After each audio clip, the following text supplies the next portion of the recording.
everyone, you love the music, now be a part of the movement. Press Play is building a home for artists and fans just like you, and now you can help shape it.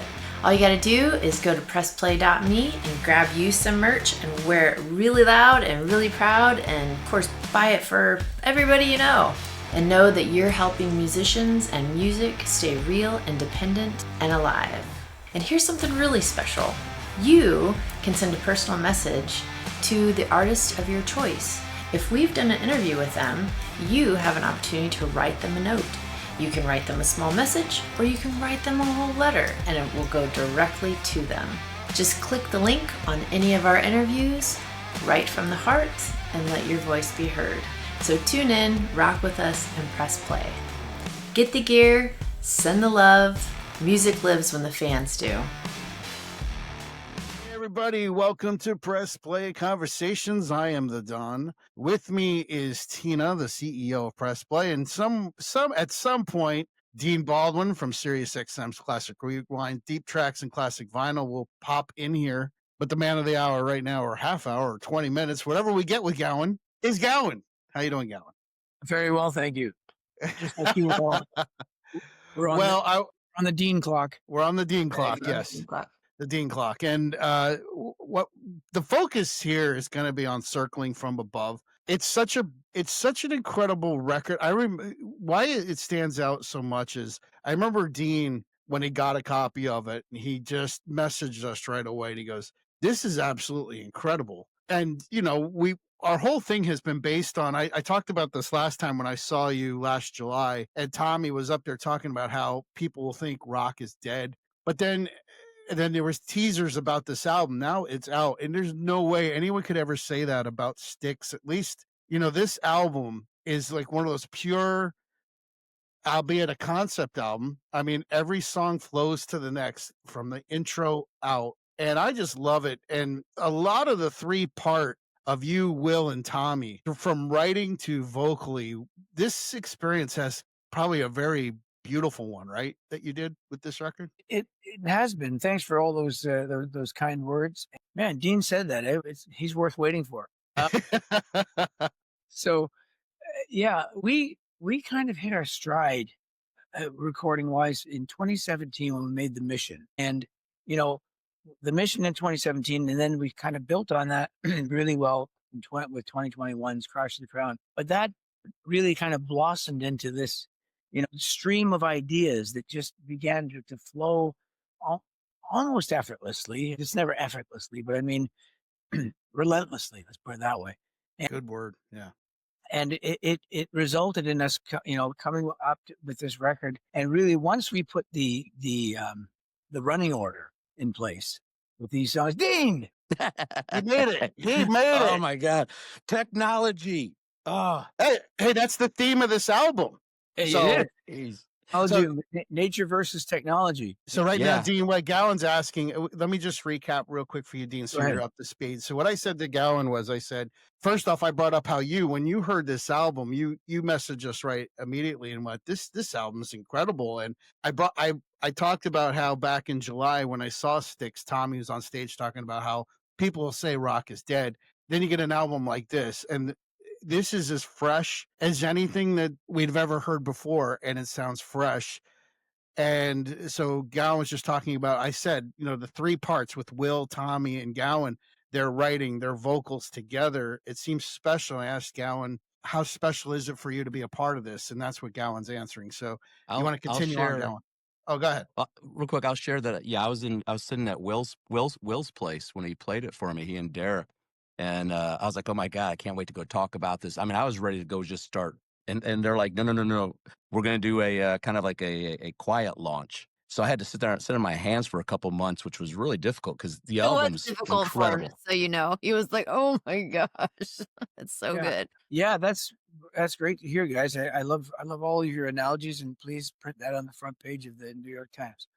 I think waiting on it was difficult when Universal said, we wanted this to coincide with your summer tour, and it was ready a couple of months beforehand. That was a little bit frustrating in a way, because you got to go through these couple of months of just kind of teasing the idea that there's an album on its way. But Dean, did you just say that you were listening to it with Will and with Derek? Derek Yeah, Sharp, yeah. yes. Yeah, in fact, I was just talking with Derek about an hour ago. Yeah, I'm friends with Derek. Oh, okay. I thought I heard you say that correctly. Yeah, Derek's coming out with me next week on his solo Yeah, run. I was going to try to come up and catch you guys at Massey Hall, but it sounds like seats are kind of hard to get a hold of. Yeah. Well, who knows? Maybe we'll find you. I'm going to come up in February. I'm coming up in February. Okay. Well, we'll see you then. Well, yeah, I'm glad you got a chance to hear the record like long before it came out and to sort of give your analysis of it. I think what I was saying with Don or the Don was that we, our writing capabilities, particularly when the three of us are together, myself, Tommy, Will, we really kind of are able to bash through things to where finally we kind of look at each other. There's this triangle of looks that goes around the room, and then finally you realize none of us are making a face, a disagreeable face, and so there's something there that suddenly we're going to pursue quite vehemently, quite honestly, to get to where we want it to be. So I guess the last example of that was the last little writing session we had for the record was on Build and Destroy and the song that JY sings, which is King of Love. And those were a couple of very intense days, but at the end of which there was this feeling of like, oh, these are the final pieces that really need to be included in this album. Yeah. Well, I think that's the thing that I got from this is the beauty of it. And, the theme, Dean came in, he goes, technology, right? The whole theme of this album explores the tensions between technology and nature. I love the cover I love the cover, by the way, of the satellite dish, and then smaller birds evolve or making a bigger bird out of the smaller birds. Yeah, it's a great illustration. I think I agree. It's one of those. I've always said to the other guys in the band, the Styx album covers have always really been intriguing to me. They've always got something serious, something kind of somewhat tongue in cheek, or something humorous built in there as well. There's this kind of duality of how you can interpret it. So, I mean, the birds forming the tiny starlings forming one giant starling in the sky just from their formation. I thought that was great. And the ruination of the satellite dish, I thought was also really telling in the fact that in this battle that we are witnessing now between nature and technology, it's weird because we know who the ultimate winner will be. We know ultimately nature wins. That's just how it goes. Just ask any dinosaur. But we're still determined to kind of, advance the mission of humankind in any way we see fitting that our minds can conceive of, and that's kind of at the heart of the various themes that are bouncing around in circles. How's the overall reception? Because I've been following the last three albums. The Mission, great. Crash of the Crown, loved it. And then this one's just, it blows my mind. It's like each one is progressively really, taken off.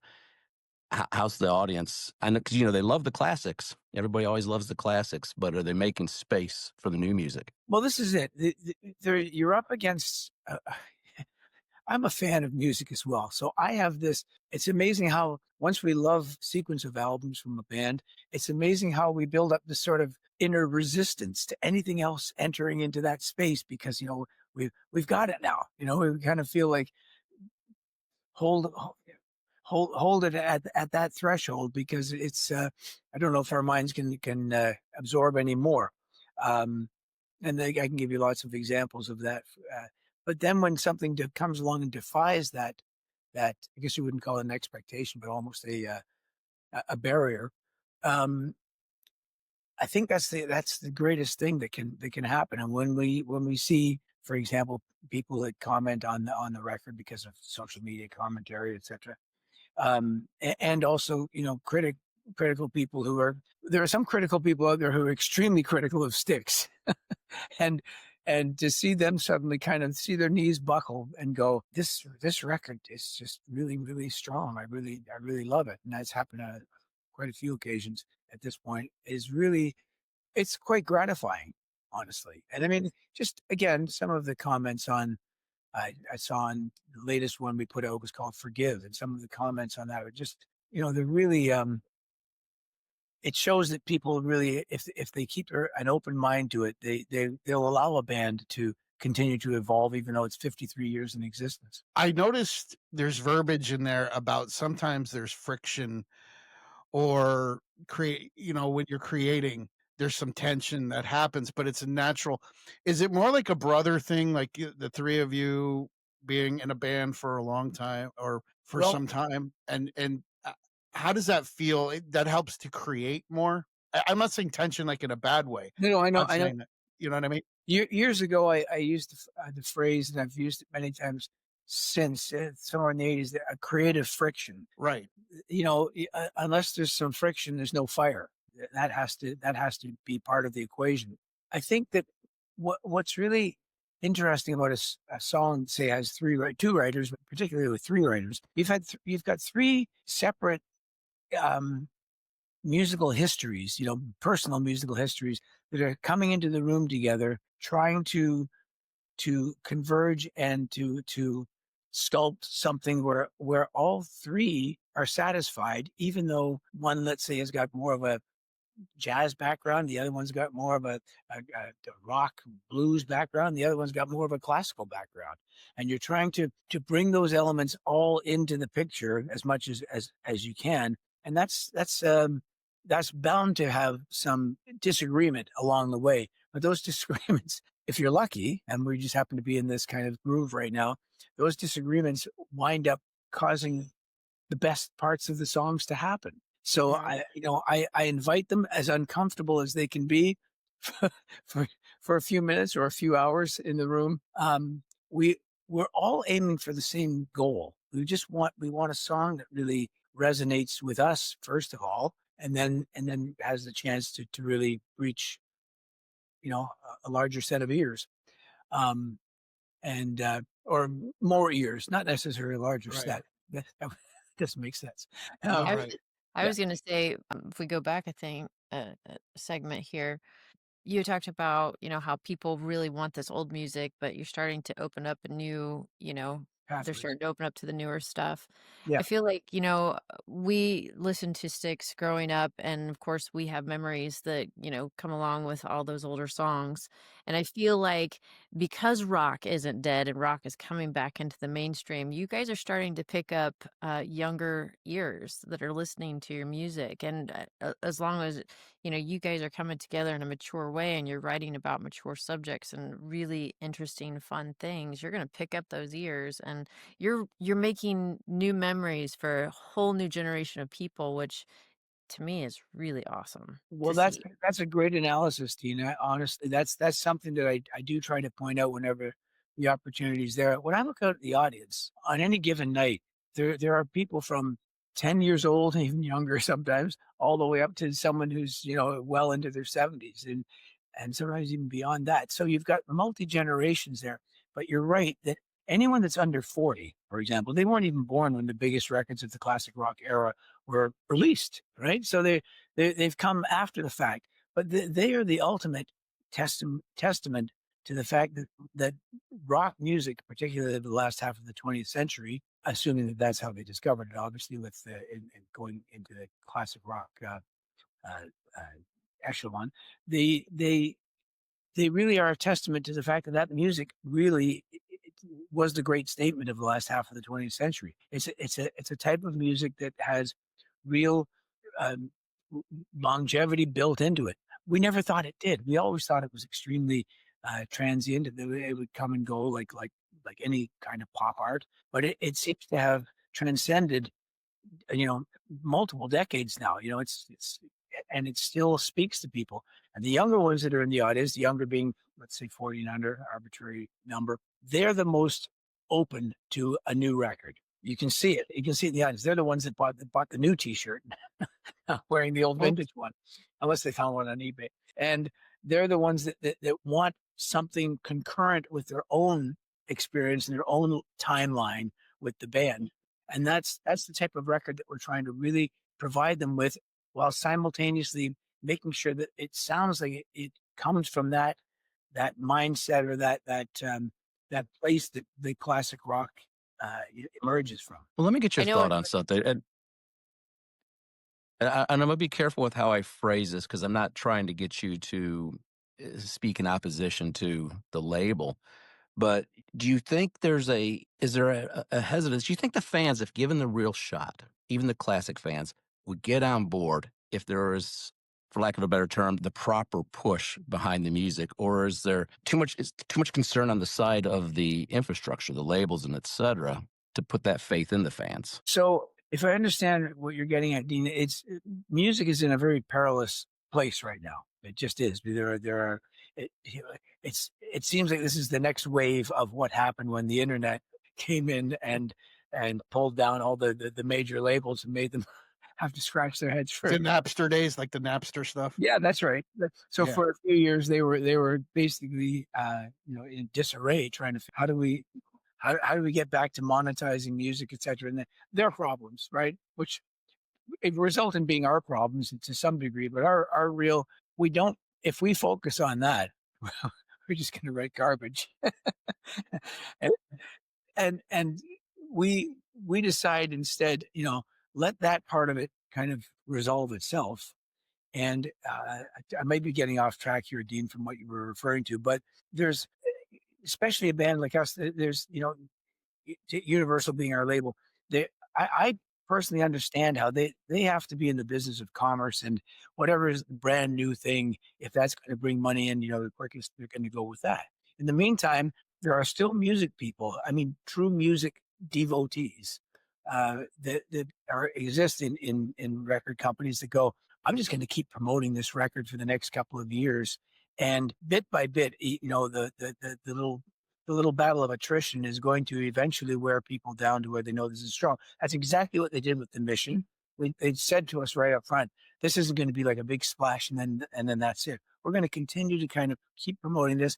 As you guys are out there playing 100 shows a year, it gives us that opportunity. So they've done that with that album. They did it with Crash of the Crown. And so far, they're beginning to kind of stick with that with Circling from Above. Hopefully they can continue on, because the threat of other influences at the moment are really a challenge for people that are in the business side of music. Yeah, it's just I guess the question came. Yeah, I guess the question just came from it's easy to say, well, we got to keep playing the classics because that's what the fans demand. Oh, I see. And, yeah, and does that put a little bit too little faith in the fans and a little bit too much fear that they won't embrace the new stuff if we don't give it the proper push? I see what you're getting at there. Yeah. Okay. So we know that if you're going on stage with a band that's been in existence for half a century, there are, in the case of Styx, obviously, there are songs that have to be played. Otherwise, you're just not giving people their money and time's worth.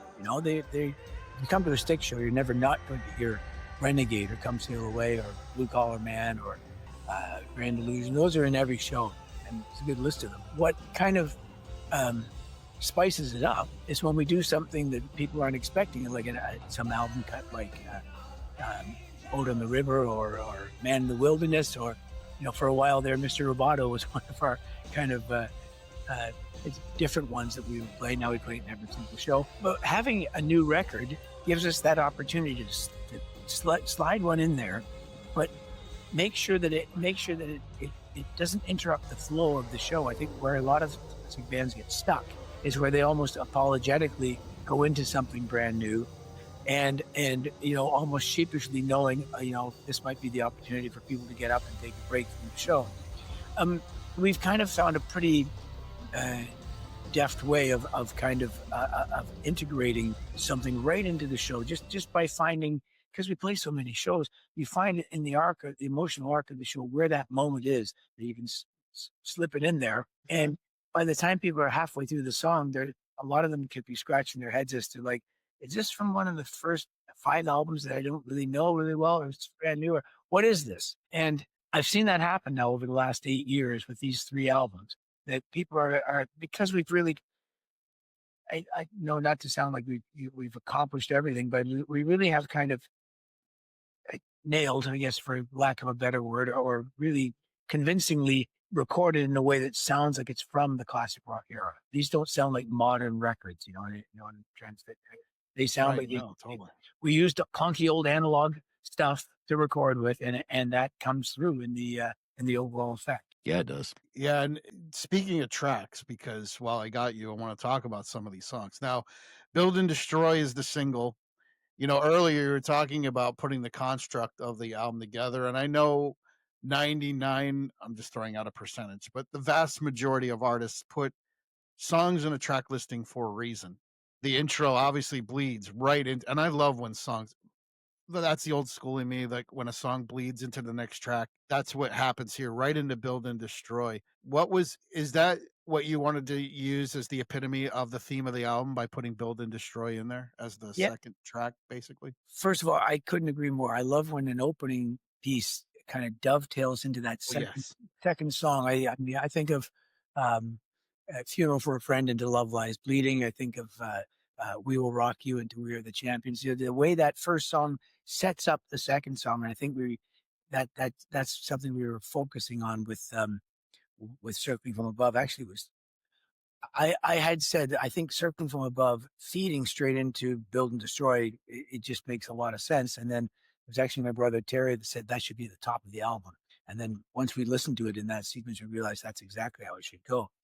I think we really wanted to get something early on that intimated this struggle that we just referred to between nature and technology. And I think that sets it up really, really well, because we build our toys and then we break them down, replace them with new ones. And the toys we're playing with right now are kind of perilous. Well, it's interesting because when we had on Joe Bouchard from Blue Oyster Cult. Yep. One of my favorite all-time songs by them is Godzilla.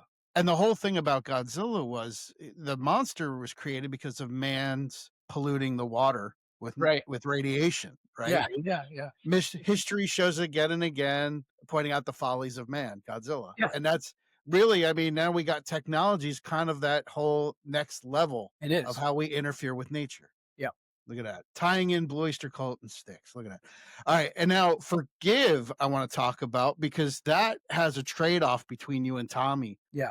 Vocally in there. Yeah. And it is beautiful to hear you two trading off like that. I'm really drawn to the songs that we've done where that happens. I mean, we did it with The Greater Good in yes. Yeah, that was one of our first attempts at that, and I think that really works well. It's also there in the song "It's Clear." That's where all three of you are like lead vocalists there. Yeah, on that one, yeah, Will takes the bridge on that one, so you've got three voices coming in with a different beautiful perspective, and I really kind of like that. I like that. I think that's pretty unique to us, is that you've got up to three voices are coming in to kind of take their kind of their kind of angle on the song suddenly becomes the center stage, and not unlike what happens in our show.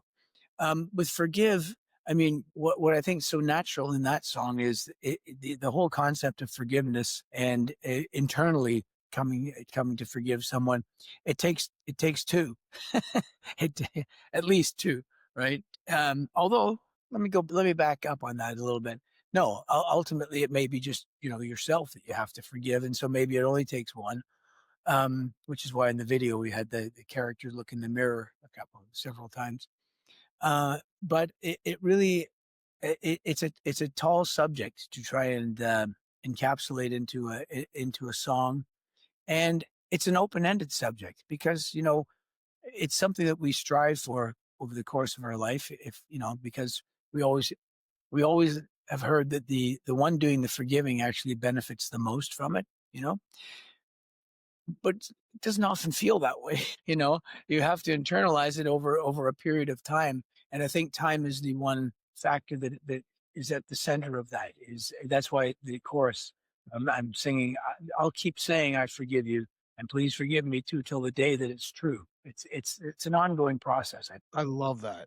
It is so, it hits the soul. And just two more tracks, and I'm going to turn over to Tina and Dean to close out with the final questions they have. But Everybody Raise a Glass and the things that you said, even though they're somewhat separated within the track list, yeah, those two songs have a very air of familiarity. And anthemic, if you will. Like when I listen to Everybody Raise a Glass, it's very anthemic. I love that song, and the things that you said seem to go together so well. Yeah. So, yeah, they're a bit yin and yangish in a way, right? Because one's They all are. positive, the other one's definitely pointing out some darker things.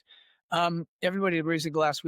That was a weekend where with 3 days where Tommy Shaw, Will Evankovich, and myself went to the studio that Will knew of just outside San Francisco, and there was phenomenal gear there. The guy that owned the studio had collected some amazing.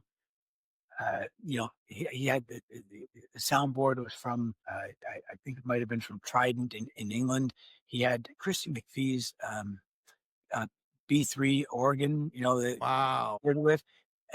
He had one of Alex Lifeson's guitars, and like it was a kind of rock memorabilia, but still in action. I love that. I love that these are not just things in a glass case, but they are being used.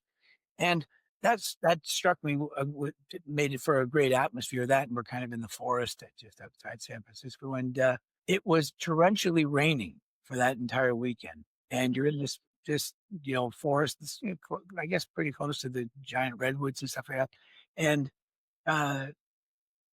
it became this celebratory moment of how great it is to be still doing this and have an audience, of the faithful out there who still support what it is that we do and derive great pleasure from it. So it was basically a toast to all of that. And the things that we said, I wasn't part of the writing of that one, but I really, I really love the song. Beautiful. Beautiful. Tina, you got any song story or things that you want to bring up? Of course. So I'm always really interested in the man behind the music, and Dean and I both are interested in your musical DNA. And so one of the things that I wanted to ask you is, when you were growing up, let's take you all the way back to your teenage years when you were still in school, shall we? Who were the bands that meant the most to you in that time of your life? So in grade school or in high school? High school. High school. Oh, high school. So by the time I was in high school, I really knew for sure I both A, want to be a musician, and B, I'm going to have to be a musician because I'm no good at anything else.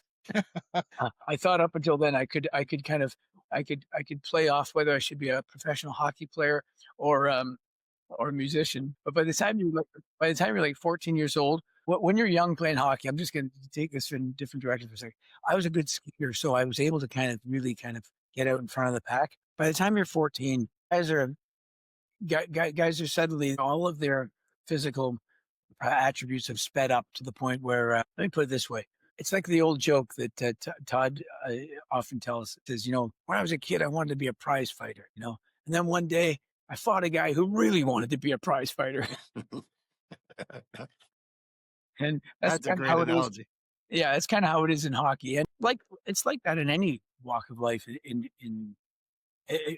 honestly is. But by the time I was in high school, again, without sounding immodest, I kind of knew that I seemed to be good at this because when I would, and I'm doing it all the time. See what I mean? It's like, it's always right there, and often in life, what you do all the time is what you wind up getting good at, So in high school, I took any music course or anything that had to do with English literature or even French, and anything that had to do with communication that I could pull into the musical realm. I was very much interested in, whereas mathematics, I was very much weak in and still am.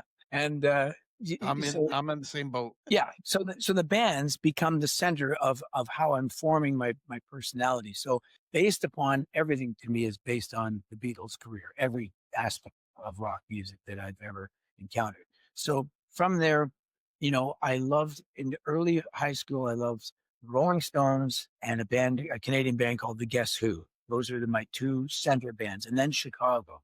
I love that band as well.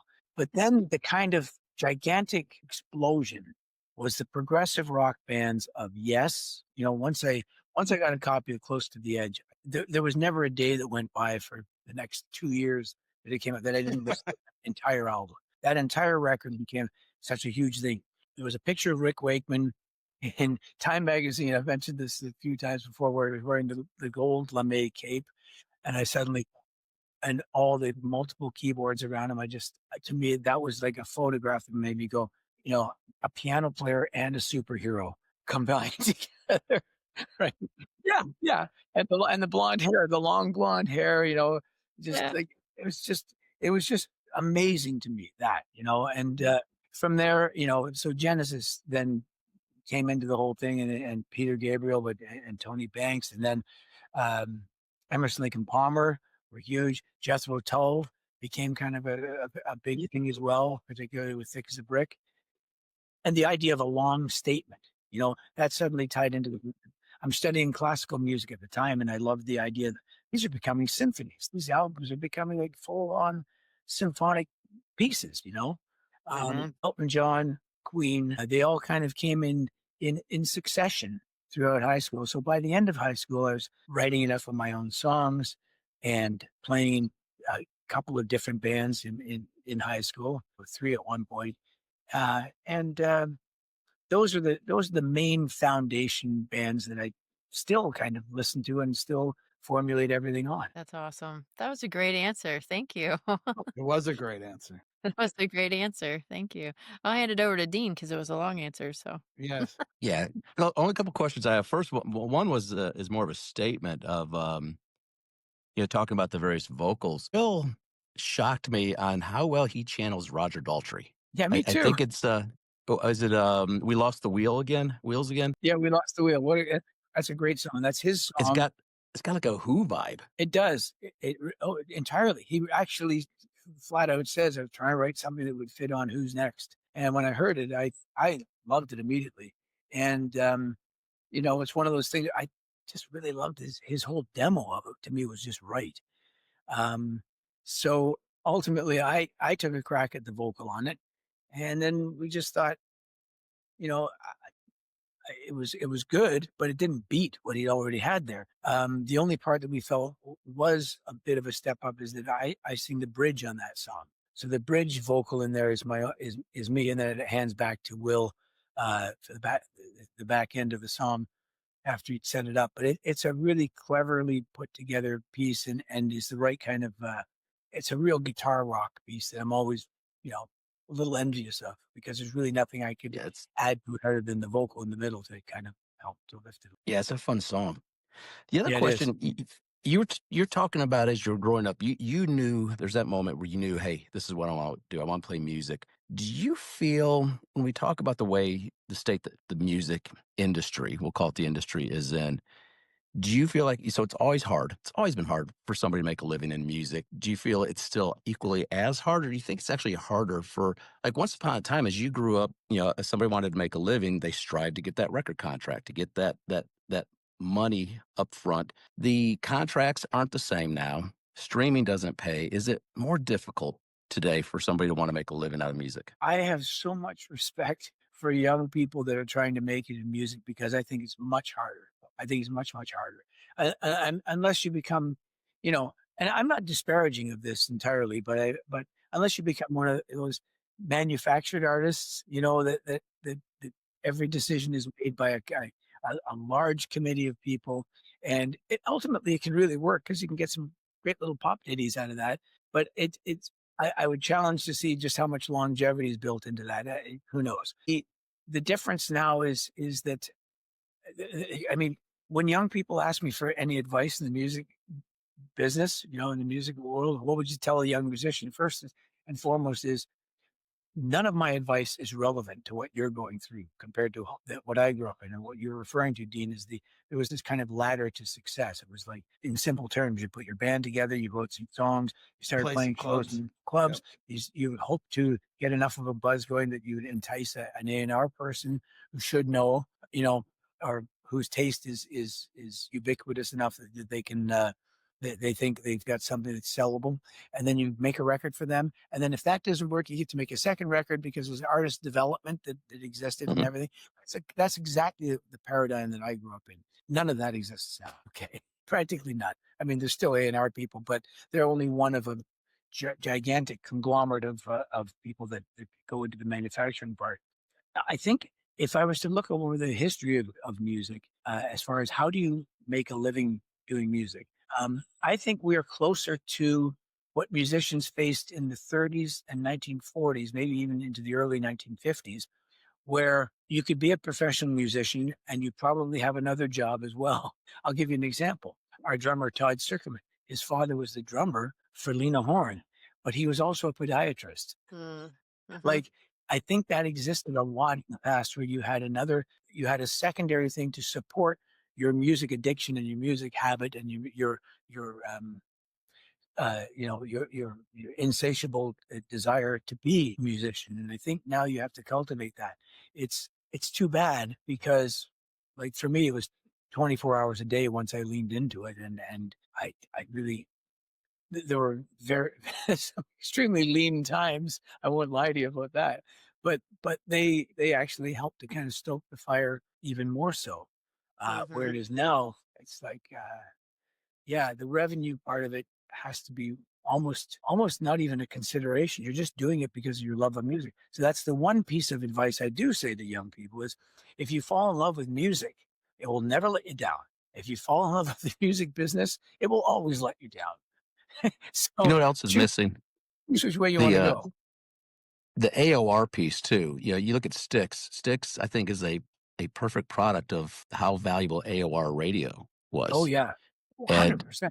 Yeah, the absence of that format is also huge. exactly. That's it. We have to rely on we rely on people that have discovered the art form of the album. So once you've discovered that, it's amazing. You'll actually discover an art form that might just take you away from this thing for 40 minutes.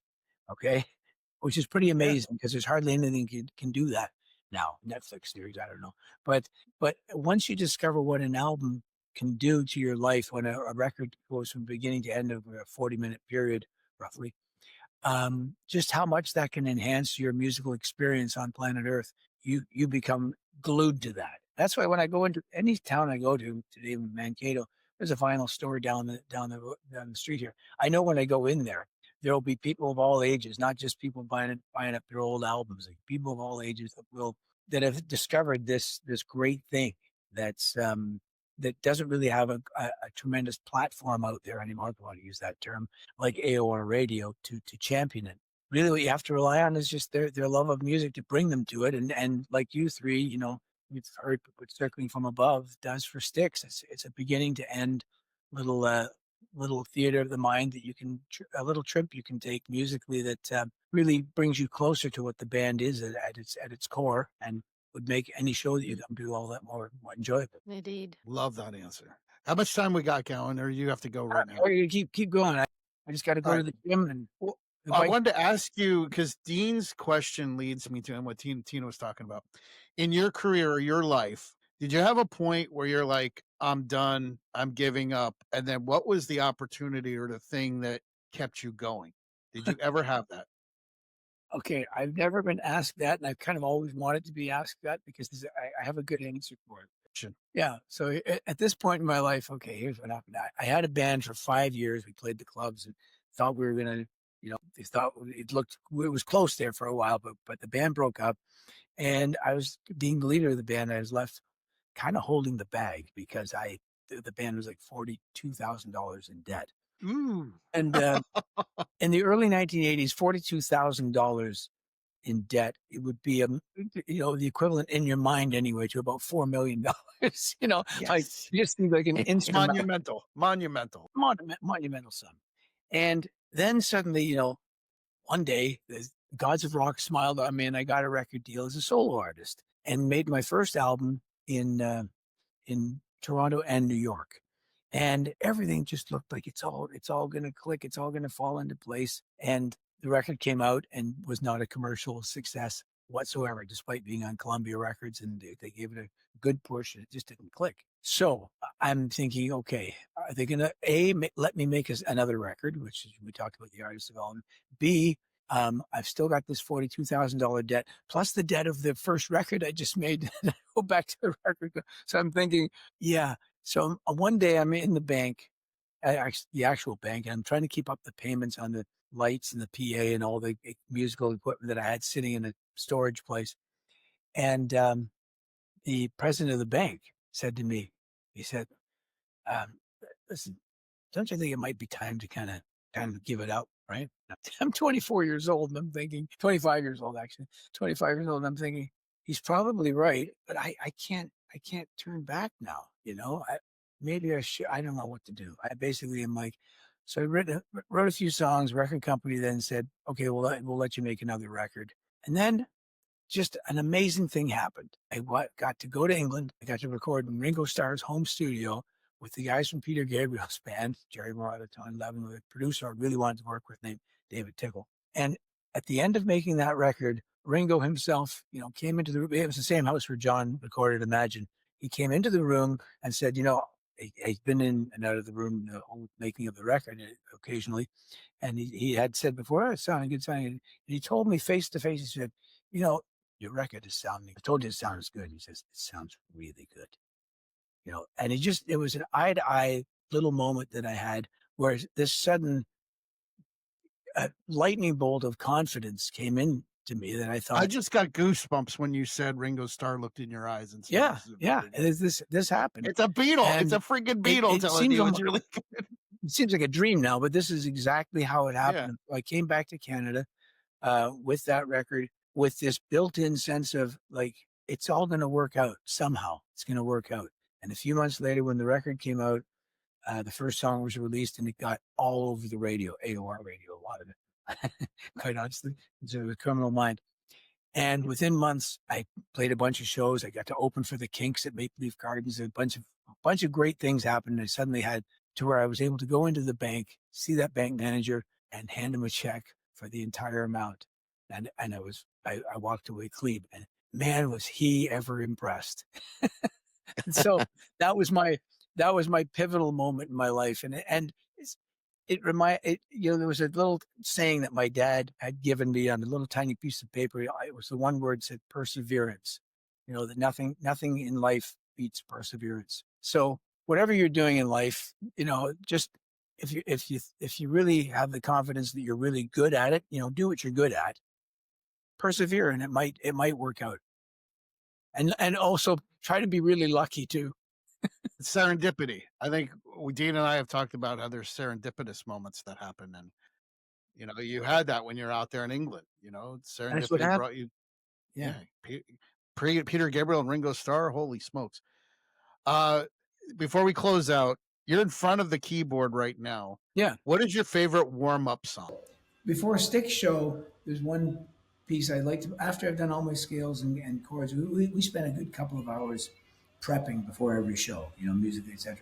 But the funny thing is, I find that this one little piece sets me up really well for the show. And I'll just play a little bit of it, whether you can hear it or not. But it's like, it's Mozart's little...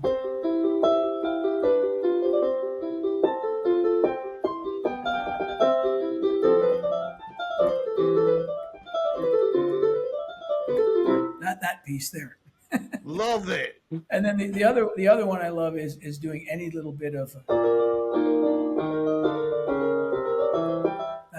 that bit by from Firth to Fifth of Genesis. Those two are kind of two my central ones. Wow. What's that? What was that, Tina? I said it warms up the fingers. I'm a piano player too. It does. So I get it. Oh yeah. So it's funny with Styx. It makes sense because you've got in Come Sail Away, you've got that kind of classic setup. I love that. So just sorry. It kind of just it feels really good just to do that. Whereas in my solo shows, I'll usually play a Beethoven piece, which is this one, the Pathétique. Like that, because that sets me up for things like, just that. I love that. Are you from a classical perspective? Are you more drawn towards like the Baroque and the early classical, or are you like late Romantic or Impressionist at all? Romantic. The late Romantic stuff is really what I'm okay at playing Bach and that, but I'm far better at playing and more 20th century. I like playing. There's a Gershwin piece that I started playing again this year, so I really like that. At Debussy, I suddenly have completely fallen in love with. Oh yeah. I play a couple of his pieces every day, so I'll play.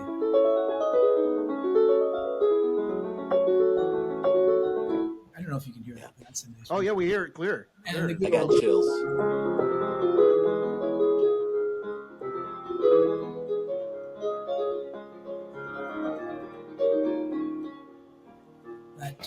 That's arguably my favorite classical piece right there. It could be mine too, actually. Yeah, love it.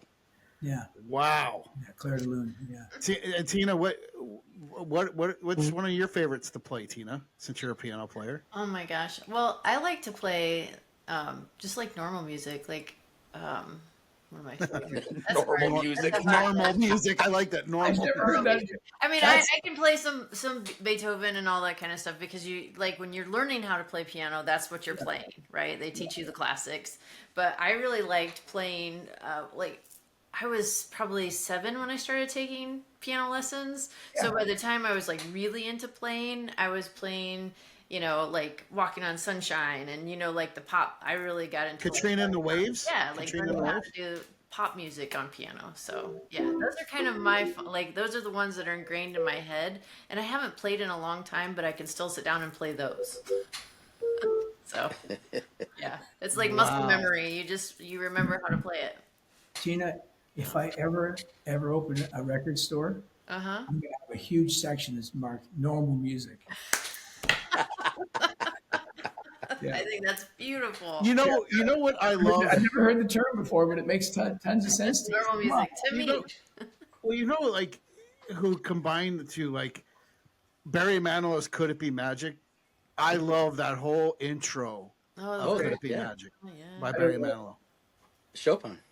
Mm-hmm. Oh, is it Chopin? Oh. I'm terrible at playing Chopin, so yeah. Yeah, the intro of "Could It Be Magic"? Yeah, he Chopin